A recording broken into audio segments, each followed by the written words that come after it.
आज কই মাছের একটা রেসিপি নিয়ে চলে এলাম। এর জন্য এখানে 4 পিস কই মাছ নিয়ে নিয়েছি, ধুয়ে নুন হলুদ দিয়ে রেখেছি। মশলার জন্য নিয়ে নিয়েছি 5টা শুকনো লঙ্কা আর 1 চামচ জিরে। এখানে শুকনো লঙ্কার বদলে আপনারা কাঁচা লঙ্কার ব্যবহারও করতে পারেন। নুন হলুদ মাখিয়ে প্রথমে কই মাছগুলো একটা টিফিন বক্সের মধ্যে নিয়ে নেব। রান্নাবাটি খেলি চ্যানেলে সকল বন্ধুদের জানাই অনেক অনেক স্বাগত। আমার রান্না যদি ভালো লাগে তবে অবশ্যই আমার চ্যানেলটা লাইক, শেয়ার ও সাবস্ক্রাইব করে দেবেন। কই মাছগুলো নিয়ে নিলাম। এবার বাটা মশলা, জিরে আর লঙ্কা যেটা আমি বেটে রেখেছিলাম সেই মশলাটা এর মধ্যে দিয়ে দেব। এখানে কোনো জলের ব্যবহার করব না, মশলার মধ্যে যেটুকু জল আছে তাতেই রান্নাটা হয়ে যাবে। দিয়ে দিলাম 3 চামচ সর্ষের তেল, দিয়ে দেব হলুদ আর স্বাদ মতো নুন।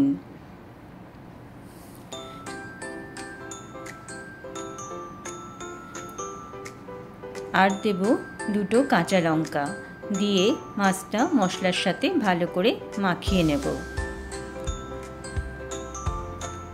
রান্নাটা খুবই সহজ, কিন্তু খেতেও খুবই সুন্দর হয়।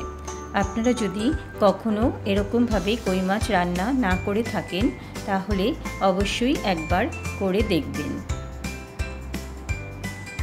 এবার এর মধ্যে অর্ধেক টমেটো কুচি করে রেখেছি সেটাও দেব। টমেটো দিয়ে আমি টিফিন বক্সের ঢাকনিটা আটকে দেব। অপরদিকে কড়াইতে জল গরম করতে বসিয়েছি। প্রথমে জলটা হাই ফ্লেমে গরম করে নিতে হবে, তারপর ফ্লেম কমিয়ে একটা স্ট্যান্ড বসিয়ে টিফিন বক্সটা বসিয়ে দিলাম। এবার ওপর থেকে আর একটা ঢাকনি দিয়ে ঢেকে দেব। এইভাবে 20-25 মিনিট রান্না করে নিতে হবে। 25 মিনিট হয়ে গেছে। আমি টিফিন বক্সটা নামিয়ে রেখেছিলাম, একটু ঠান্ডা হতেই আপনাদের সামনে খুলে দেখাচ্ছি। আমার কই মাছ ভাপা রেসিপি হয়ে গেছে। গরম ভাতের সঙ্গে এই রেসিপি খেতে খুবই ভালো লাগে। নমস্কার, সবাই ভালো থাকবেন, সুস্থ থাকবেন।